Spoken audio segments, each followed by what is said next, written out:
Day time ಅಲ್ಲಿ ಎಲ್ಲರೂ ಬೀಚ್ಗೆ ಹೋಗ್ತಾರೆ, ಆದ್ರೆ ರಾತ್ರಿ 2:30 ಗಂಟೆಗೆ ಯಾರಾದ್ರೂ ಬೀಚ್ಗೆ ಹೋಗಿದ್ದೀರಾ? ಯಾಕೆ ಹೋಗಿದ್ವಿ ಏನು ಅಂತ ಹೇಳ್ತೀನಿ, ವಿಡಿಯೋನ ಕೊನೆವರೆಗೂ. ಎಲ್ರಿಗೂ ನಮಸ್ಕಾರ. ನೀವು ನಿನ್ನೆ ನೋಡ್ದಂಗೆ ಬ್ಲಾಕ್ ಸ್ಯಾಂಡ್ ಬೀಚ್ ನೆಲ್ಲ ನೋಡ್ಕೊಂಡು ಒಂದೆರಡು ರೀಲ್ ವಿಡಿಯೋ ಕ್ಲಿಪ್ ಮಾಡ್ಕೋಬೇಕಿತ್ತು ಅಂದು ಅವನ್ನೆಲ್ಲ ಮಾಡ್ಕೊಂಡು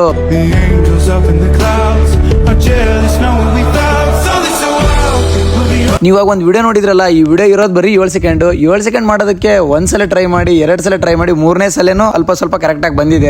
ಟೀಮಲ್ಲಿ ಇರೋರು ಎಲ್ರು ಒಂದ್ ರೀಲ್ ಏನಾದ್ರು ಮಾಡ್ಬೇಕು ಅನ್ಕೊಂಡ್ವಿ ಅಂದ್ರೆ ಅದು ಮಾಡೋವರೆಗೂ ಬಿಡೋದೇ ಇಲ್ಲ.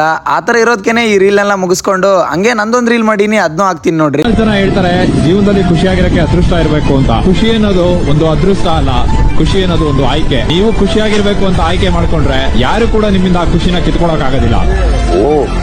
ಬ್ಲಾಕ್ ಸ್ಯಾಂಡ್ ಬೀಚ್ ಅಲ್ಲಿ ವಿಡಿಯೋನೆಲ್ಲ ತಕೊಂಡು ನಾವು ಸೀದಾ ಕುಡ್ಲೆ ಬೀಚ್ ಸ್ಟೇಗೆ ಬರೋದ್ಲೇನೆ ಆಲ್ರೆಡಿ ತುಂಬಾ ಟೈಮ್ ಆಗಿತ್ತು. ಊಟನೆಲ್ಲ ಮಾಡ್ಕೊಂಡು ಹಂಗೆ ಅಲ್ಲಿ ಬೀಚ್ ನೆಲ್ಲ ನೋಡ್ಕೊಂಡು ಸೀದಾ ರೂಮ್ ಕಡೆಗೆ ಹೋದ್ವಿ. ಬೆಳಗ್ಗೆ ಎದ್ದು ಸೀದಾ ಕುಡ್ಲೆ ಬೀಚಿಗೆ ಒಂದು ಬಾಯ್ ಹೇಳಿ ಅಲ್ಲಿಂದ ಸೀದಾ ನಾವು ಬಂದಿದ್ದೆ 1 hour ಅಲ್ಲಿರೋ ಎಕೋ ಬೀಚ್ ಕಡೆಗೆ ಬಂದ್ವಿ. ಫ್ರೆಂಡ್ಸ್ ಜೊತೆಗೆ ಹೋಗಿ ಬೀಚ್ ಅಲ್ಲೆಲ್ಲ ಆಟ ಆಡಿ ಆಮೇಲೆ ಮತ್ತೆ ಸ್ನಾನ ಮಾಡ್ಕೊಂಡು ಇನ್ನೇನ್ ಸಂಜೆ ಹಂಗೆ ಬೀಚ್ ಹತ್ರ ಹೋಗೋಣ ಅಂದು ಬೀಚ್ ಹತ್ರ ಸ್ವಲ್ಪ ಟೈಮ್ ಸ್ಪೆಂಡ್ ಮಾಡಿ ಅಲ್ಲಿಂದ ಸೀದಾ ಮತ್ತೆ ಹುಡುಗರೆಲ್ಲ ಸೇರ್ಕೊಂಡು ಇಲ್ಲಿ ನಮ್ 3 days ಟ್ರಿಪ್ ಎಲ್ಲ ಕಂಪ್ಲೀಟ್ ಆಯ್ತು. ಅಲ್ಲಿಂದ ಸೀದಾ ಮತ್ತೆ ನಮ್ಮ ಪಯಣ ಮನೆ ಕಡೆ. ಇನ್ನೇ ವಿಡಿಯೋ ಹೇಳ್ದಂಗೆ ಇವತ್ತಿನ ವಿಡಿಯೋದಲ್ಲಿ ಹೇಳ್ತೀನಿ, ಯಾರೋ ಟ್ರಿಪ್ ಪ್ಲಾನ್ ಮಾಡಿದ್ರು ಟ್ರಿಪ್ ನ ಬಿಡೋದಕ್ಕೆ ಹೋಗ್ಬೇಡ್ರಿ, ಚೆನ್ನಾಗಿ ಹೋಗ್ಬರ್ರಿ, ಹಂಗೆ ಮೆಮೊರೀಸ್ ನ ಕ್ರಿಯೇಟ್ ಮಾಡ್ಕೊಂಡ್ ಬರ್ರಿ. ಎಲ್ಲ ಹೇಳ್ತಾ ನಾನು 3 days ಟ್ರಿಪ್ ನ ಇಲ್ಲಿ ಕಂಪ್ಲೀಟ್ ಮಾಡ್ತೀನಿ. ಮತ್ತೆ ನೆಕ್ಸ್ಟ್ ವಿಡಿಯೋದಲ್ಲಿ ಸಿಗೋಣ, ಬಾಯ್.